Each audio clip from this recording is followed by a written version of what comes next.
Assalamualaikum, Shalom Alaikum, Assalamualaikum. Bersama dengan saya Aldo Tulung Alo di channel Nasrani Indonesia. Masih terus membahas tentang agama, sains, dan juga sejarah. Nah, pada kesempatan yang baik ini kita akan lebih banyak fokus kepada sejarah. Topiknya adalah membahas Mesianik Judaism kuno dan Mesianik Judaism modern. Nah, dalam sejarah apa bedanya, bagaimana bisa terpecah ya, lalu bagaimana membedakannya dengan mudah sekarang ini. Saya akan tampilkan, tapi saya mulai dengan cara menggambar. Oke? Ya, baik, saya akan besarkan. Nah, pada mulanya adalah Judaism itu sendiri. Ya, Judaism adalah agama yang mulai ada di padang gurun Sinai pada saat bangsa Israel keluar dari penjajahan Mesir, gitu. Nah, di sana dipimpin oleh Musa. Musa mendapatkan wahyu dan pengetahuan. Lalu Musa mengajarkan banyak hal kepada bangsa Israel. Nah, hal-hal yang diajarkan itu disebut, ya, orang sering menyebutnya hukum Taurat, tapi sebenarnya itu kurang pas. Yang paling tepat adalah Torah Musa atau ajaran Musa, karena Torah itu artinya ajaran atau perintah, gitu. Nah, itu di tahun 1400-1300 sebelum Masehi, sebelum Yesus lahir. Nah, Yesus lahirnya sekitar 5 atau 6 sebelum Masehi. Lalu mulai mengajar di tahun 26 Masehi sebagai salah satu rabi Yahudi, gitu ya. Nah, langsung masuk ke tahun 26 Masehi tersebut ya. Jadi Judaism itu terbagi ya. Ada Farisi, ada Saduki. Nah, Yesus ini karena dari Nazaret ya. Banyak orang bilang oh ini Nasrani atau di dalam bahasa Aramaiknya Nasraya gitu ya. Nah, ini bertentangan ya.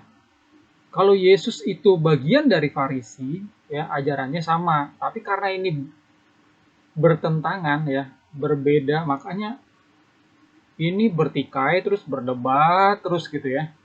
Yesus itu satu-satunya rabi yang klaim kalau dia itu datang untuk menggenapi Torah. Kalau rabi-rabi yang lain ya datang untuk melakukan dan mengajarkan Torah Musa. Tapi ini beda gitu. Jadi ajarannya berbeda. Karena ajarannya berbeda, ya makanya orang sebut ini Taurat Yesus ya, atau ajaran Yesus. Nah, karena Yesus sendiri klaim sebagai datang untuk menggenapi Torah Musa, ya berarti penggenapan Torah Musa adalah ajarannya Yesus gitu. Ya. Jadi berbeda ini sejak awal gitu. Oke. Saya tarik garis ya.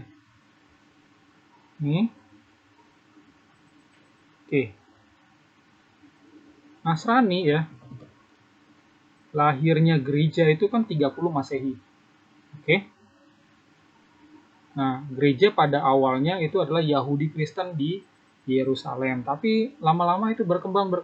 Jadi gereja bangsa-bangsa, bukan hanya gereja Yahudi gitu. Namun demikian di abad awal-awal itu terbagi dua lah ya. Ada yang gereja ya yang berbahasa Yunani dan ada yang gereja yang berbahasa Aramaik gitu. Yesus dan para rasul awal kan Yahudi berbahasa Aramaik gitu ya. Ini disebut gereja rasuliah berbahasa Yunani. Oke. Sini. Lalu ada gereja rasuliah yang berbahasa Aramaik gitu ya. Nah, kalau kaum Farisi ya, ini terus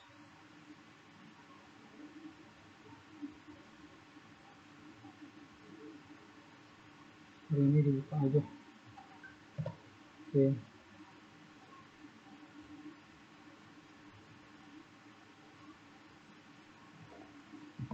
Ini juga terus. Farisi adalah kaum rabi-rabi, ya, ada Rabi Samai, kelompok Rabi Hillel juga, gitu. Yesus sebagai pengajar mau nggak mau dia disebut rabi, tapi bukan termasuk kelompok Hillel dan juga tidak termasuk Samai. Pengajarannya nih, ya pewahyuan langsung dari Bapa, ajarannya sangat berbeda, gitu. Nah, Saduki adalah kelompok imam-imam, gitu ya.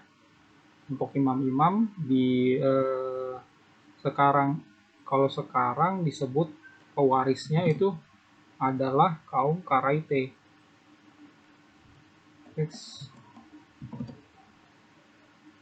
Ya, sini Karaite. Nah, kalau ini dia itu macam-macam ya. Sekte-sekte Yahudi, ada Ortodoks, ada Reform, ada konservatif,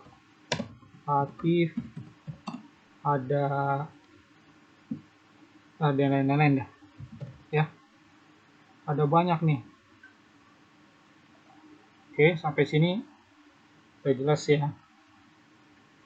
Nah, ini juga sampai sini, ini juga.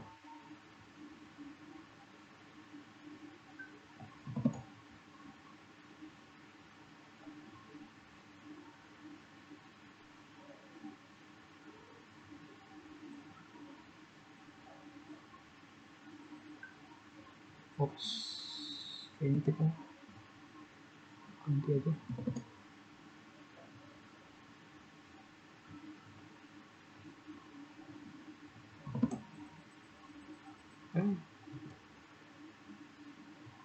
Oke ya.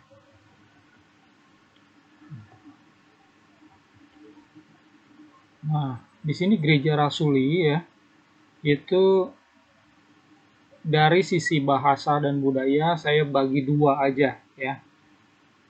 Untuk mempermudah, ada yang pertamanya Yunani, ada yang Aramaik kan. Yang Aramaik itu tadinya contohnya adalah Syria, terus ada juga Nasrani India, ada COE gitu ya. Kalau yang berbahasa Yunani itu seperti di sini juga ada Jemaat Yerusalem tentunya. Saya tulis aja deh ya. Jemaat Yeru Nasrani India, terus Syria, Orto, lalu ada COE itu ya.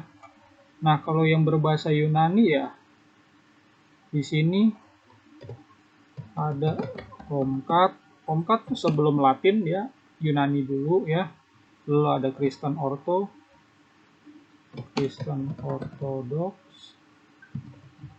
Oriental ini termasuk Koptik, termasuk Ethiopia gitu ya. Nah, itu ya. Nah, ini udah. Nah, sekarang yang disebut mesianik ya, itu siapa gitu. Saya buka ini kitab Kisah Para Rasul 11 ayat 26. Ya, saya posting ke sini.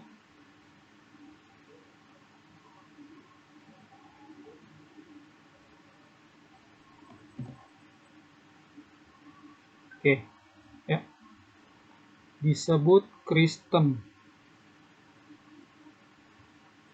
Oke, jadi di Kisah Para Rasul 11 ayat 26 ini, mereka tinggal bersama-sama dengan jemaat itu 1 tahun lamanya sambil mengajar banyak orang. Di Antioquia lah murid-murid itu untuk pertama kalinya disebut Kristen. Kata Kristen di dalam Yunani disebut Kristianos. Ya. Kristen sama dengan Kristianos Yunani. Ya, sama dengan si KY di dalam Aramaik. Ya, perhatikan ya. Di abad 1 itu tidak ada jemaat yang berbahasa Indonesia. Jadi nggak ada yang nyebut Kristen, saya Kristen, nggak ada. Yang ada adalah Kristianos, Yunani, dan Mesikaye, Aramaik. Oke. Jadi yang di sini menyebut diri Mesikaye, yang di sini menyebut diri Kristianos gitu. Artinya apa? Ya pengikut yang diurapi, pengikut Mesias gitu ya. Nah, di dalam perjalanan waktu ya, umat Mesikaye ini di sini tuh ada banyak eh,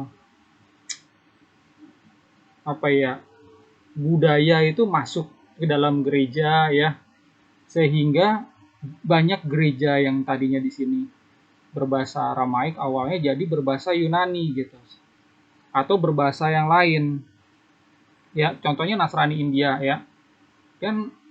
Di abad 15-16 itu masuk Portugis. Portugis membawa ajaran dari Roma Katolik. Roma Katolik ya tadinya itu adalah berbahasa Yunani, kemudian berbahasa Latin kan. Jadi pada saat Portugis masuk ke India, ini gereja-gereja sana terpengaruhi jadi berbahasa Latin gitu. Nah, di sini jadinya ya yang survive di sini yang berbahasa Aramaik hanya COE atau Church of the East gitu ya.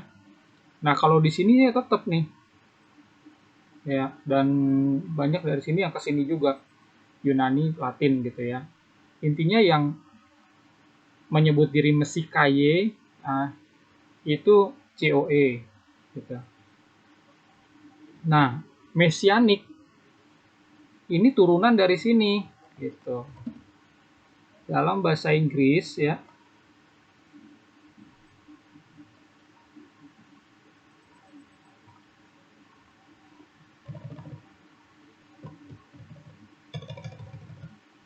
disebut Mesianik.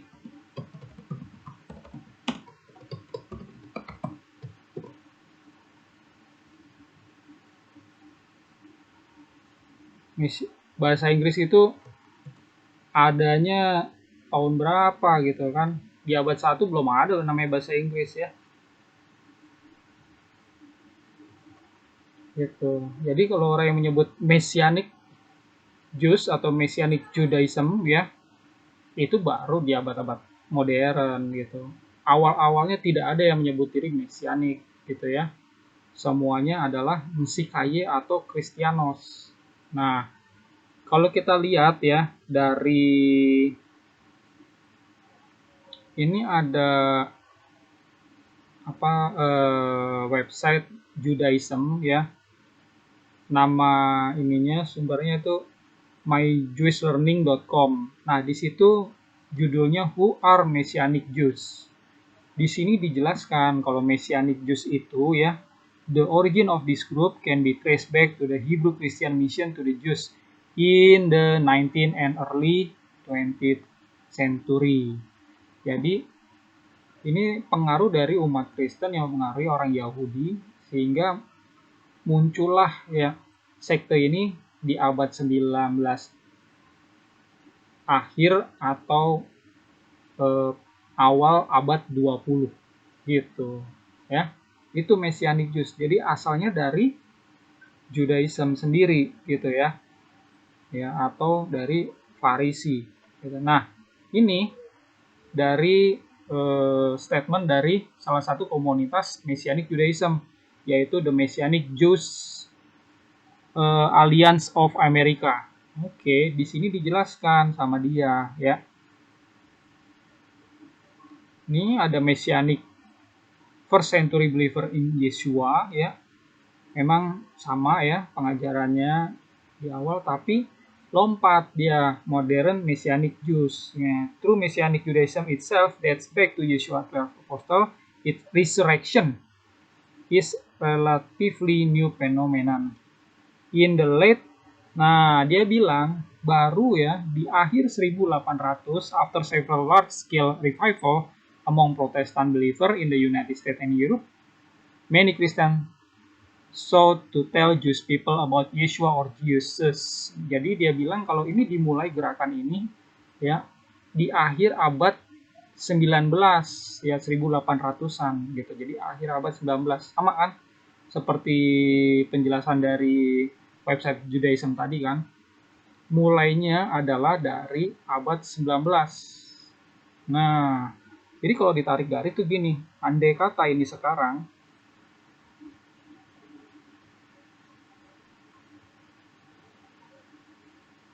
ya, andai kata ini sekarang,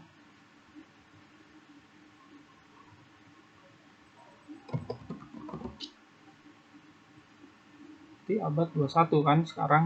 Nah, di sini tuh ada pecahan ya.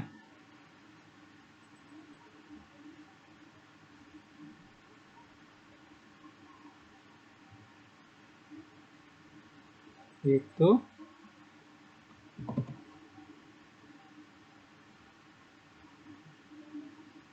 ya.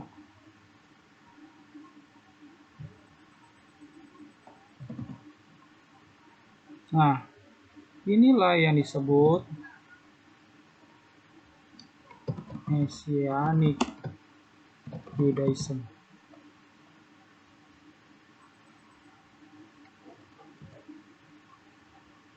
Ya.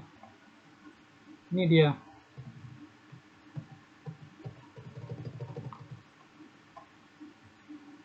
Ya.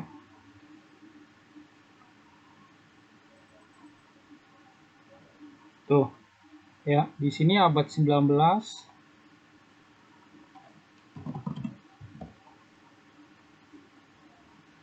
dia itu berpisah gitu loh.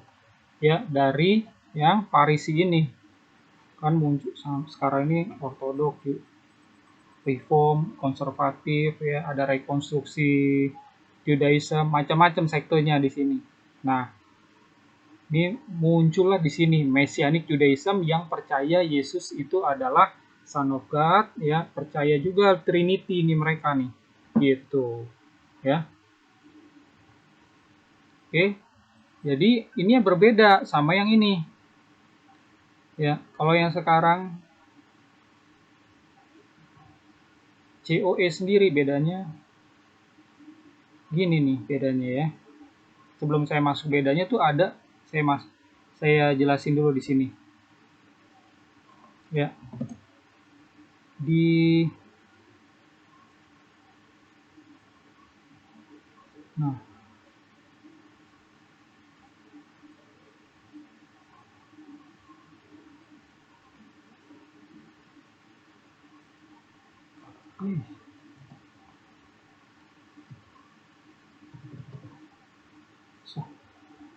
ya. Nah, ya, di sini ada.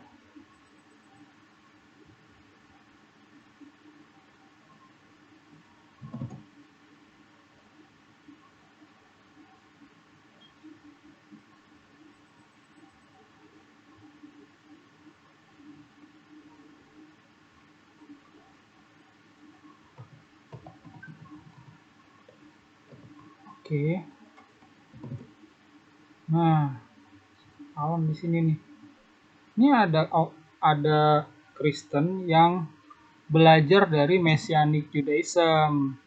Jadi namanya Messianic Kristen. Gitu ya. Nih, di sini dia. Gitu. Makanya nih kalau datang ke suatu ibadah atau diskusi sama teman ya, yang biasa menyebutkan Yesus itu Yeshua, terus Yeshua itu berbahasa Ibrani, ada PB Ibrani gitu ya. Lalu ibadahnya itu nuansanya Ibrani, pakai talit segala macam. Nah, itu Messianic Kristen. Sebenarnya Messianic Kristen sendiri namanya organisasinya tuh macam-macam di Indonesia. Tapi sebenarnya ya mereka itu semua berguru kepada Messianic Judaism ya. Jadinya Messianic Kristen karena mereka bukan Yahudi gitu. Nah, orang Messianic Judaism sendiri ya, karena ini percaya sama Yesua, nih saya kasih tahu di sini ya. Atau saya kasih sini aja.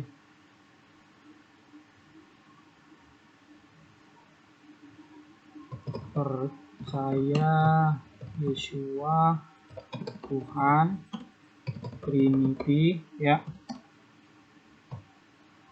Yeshua berbahasa Ibrani, PB Ibrani. Tuh. Kebanyakan tuh seperti ini ya, mereka ini.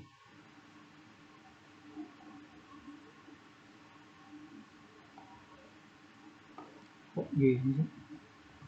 Nah, kebanyakan tuh seperti ini. Akhirnya si Mesianik Kristen juga seperti ini, percaya Yeshua Tuhan Trinity, Yeshua berbahasa Ibrani, PB Ibrani gitu.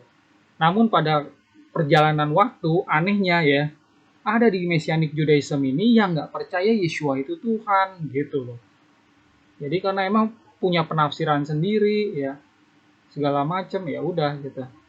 Nah sekarang kembali lagi ke topik, apa bedanya Mesianik Judaism yang modern sama yang kuno? Ya, pertama, yang kuno itu tentunya sudah ada di abad 1 gitu. Ini bedanya apa?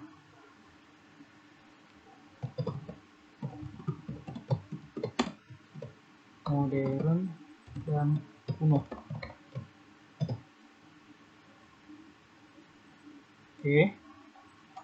Yang pertama,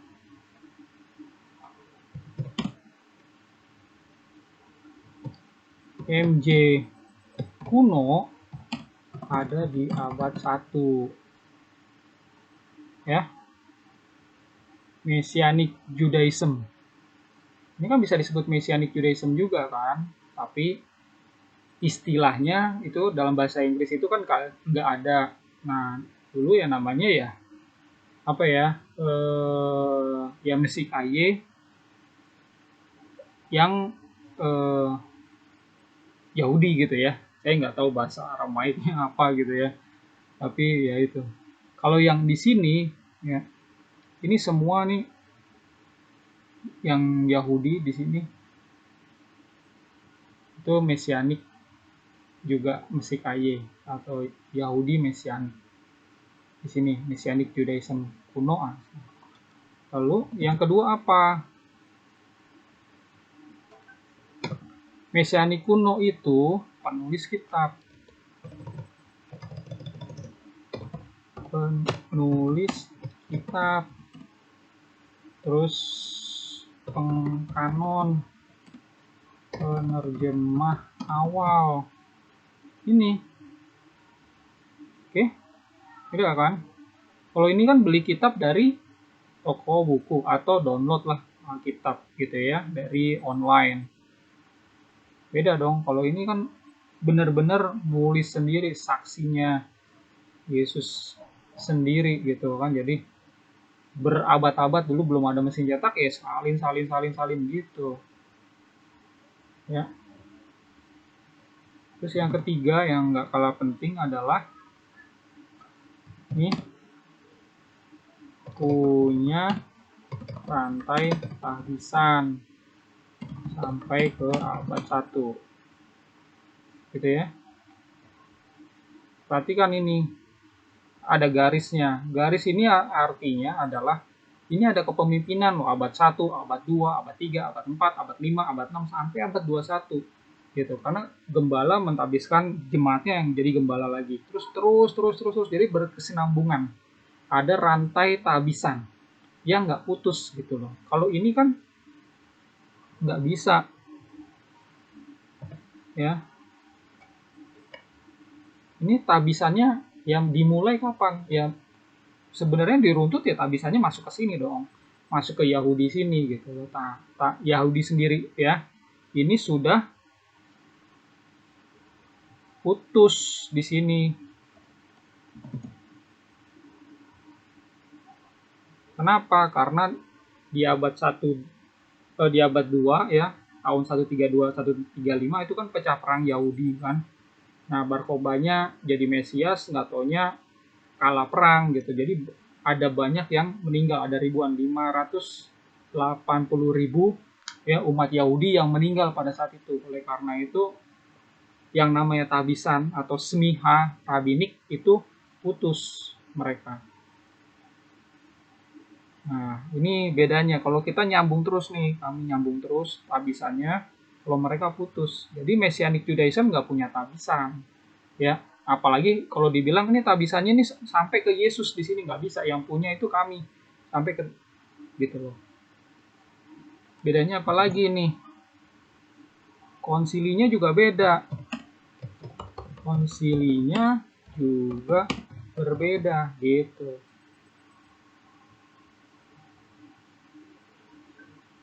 Ya. Kalau Messianic Judaism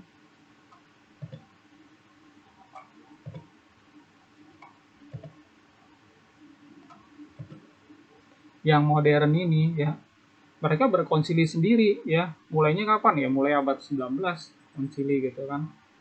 Saya yakin setiap ininya ada konsili atau rapat muktamar, rapat besarnya gitu. Nah, kalau Messianic Judaism yang kuno ya, ya ini konsilinya juga berbeda gitu. Nah, yang COE ini juga punya konsili dari abad ke abad gitu ya. Nah, bagaimana dengan kepercayaannya gitu? Yang membedakan apa?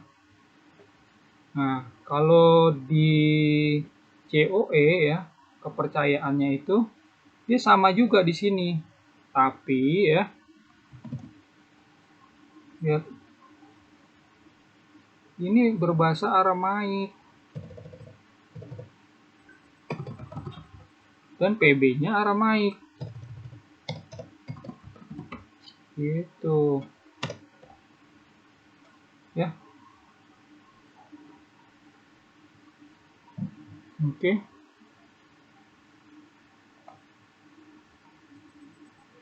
Ya.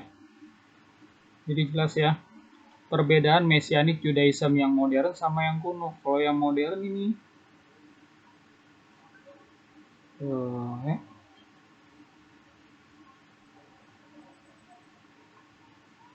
Nah, kalau yang kuno tuh yang ini nih, Misikaye. Ya, masih berbahasa Aramaik sampai sekarang gitu loh. Kenapa saya bisa tahu? Ya karena saya mendapatkan tabisan dari uskup yang dapatkan tabisan dari sini. Gitu ceritanya. Makanya saya tahu. Ya. Coba nih, di Indonesia ya COE ini belum ada ya. Jadi umat. Oh ya, satu lagi ya. Kalau COE ini kan dari di awalnya memang Yahudi Kristen, tapi begitu waktu berjalan ya, itu sudah berbaur. Jadi ini jemaat bangsa-bangsa bisa dibilang ya. Sama seperti yang lainnya, hanya yang membedakan adalah bahasanya. Ya, bahasanya adalah masih meneruskan bahasa Aramaik gitu ya, atau sekarang disebut Syria gitu. Ya. Nah, COE ya sekarang ini sudah terbagi tiga, ada Chaldean, ada Ancient COE, ada Ancient, ada Assyrian COE gitu. COE sendiri adalah Church of the East. Sorry ini kalau ada yang belum tahu ya. Sekarang saya kasih tahu deh.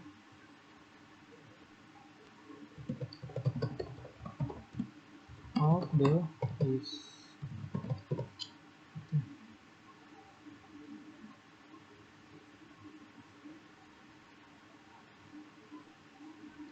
Nah, terbagi tiga. Tiga-tiganya belum ada di Indonesia. Yang ada di Indonesia adalah ada satu gereja ya yang cukup unik. Dia tuh dapatkan 3 tabisan ya.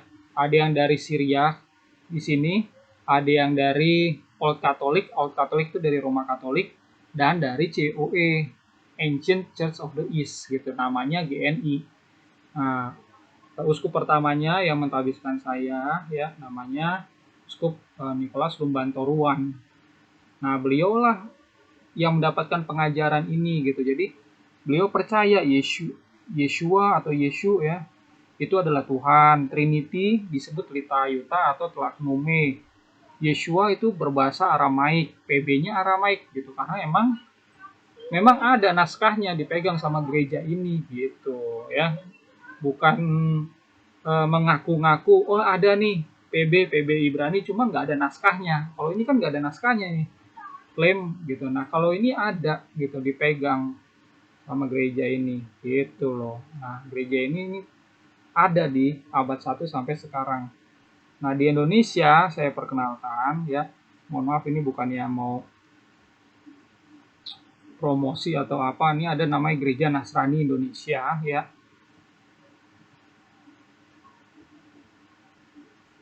Nah di sini ada tabisan, ada 3 tabisan kan seperti saya tadi bilang, ada Old Catholic, ada Syria Antioquia. Gereja unik ini juga punya tabisan dari Ancient Church of the East ya. Ini silsilah mata rantai tabisan COE selama 16 abad ada di sini ya, dengan 92 pemimpinnya, kemudian bersambung di bawah ini. Nah ini dari abad 1 ya, ini sampai terus ya, setiap abad tuh ada terus pemimpinnya, terus ya baru di sini disambung gitu ya. Nah ini Maximun 9 Dinka, Patriark ke-93. Patriark itu adalah kepala uskup gitu ya. Terus. Nah, sampai ke sini. Nah, ini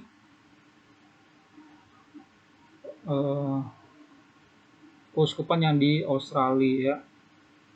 Nah, ini adalah John Reginald Covey, itu uskup agung yang di Australia. Terus ada Nicholas Lumban Toruan ya. Itu di Indonesia. Beliau nih almarhum sih sudah gitu ya. Yang mentabiskan saya. Gitu. Jadi ajaran dari Mar Nicholas dan saya itu ya berasal dari COE ini juga. Makanya kami tahu ya ada tabisannya. Ya. Ini ada orang-orangnya gitu. Sama kayak orang Batak ya, orang Batak kayak Siombing. Siombing kan ada nomor 1, nomor 2, nomor 3, nomor 4, terus sampai 18 atau 19 sekarang. Pak-pahan juga gitu. Sekarang nomor berapa? Nomor 18, berarti ada 17, terus ada 16, ada 15, terus gitu kan sampai nomor 1 ya. Nah, kalau namanya Messianic Jews ya, atau Mesikaye kuno ya, umat Kristen kuno, ya seperti ini nih salah satu jemaatnya namanya COE ya, ini ada tabisannya ini gitu kan. Inilah yang membedakan antara Messianic Judaism sama ya, Messianic Judaism yang modern sama yang kuno. Ini saya bedakan seperti ini bukan berarti saya ini ya menganggap kalau yang modern ini wah saya sepelekan gitu ya. Enggak. Saya dapatkan pengajaran ini bukan berarti saya lebih suci, saya lebih hebat, saya lebih powerful ya gitulah. Enggak, bukan ya. Saya menghormati ya yang di sini, saudara-saudara Yahudi di sini, wah mereka juga hidup di dalam persekusi juga. Kenapa? Karena begitu mereka percaya Yesus ini kan udah putus hubungan sama Yahudi, tidak dianggap bagian dari Judaism loh. Dan pada saat mereka beribadah juga seringkali dipersekusi juga sama saudara-saudara Yahudinya gitu. Ya, jadi saya cukup salut ya. Walaupun ada perbedaan ajaran ya, silsilahnya juga berbeda ya, tapi tetap saya menganggap mereka adalah saudara di dalam Mesias, saudara di dalam Yeshua gitu. Dan saya berdoa juga terus buat mereka supaya mereka juga bertahan ya dalam aniaya ini, dan semoga ya berkembang ajaran ini, karena saya lihat sih semakin hari semakin banyak ya umat Yahudi yang percaya sama Yesus. Oke, itu aja dari saya. Semoga ini bisa membuka wawasan gitu ya. Kalau saudara-saudara merasa ini memberkati, silakan dukung saya dengan doa dan juga subscribe. Itu aja sih dari saya. Oke, selamat pagi, selamat siang, selamat malam, assalamualaikum, dan shalom aleihim, assalamualaikum.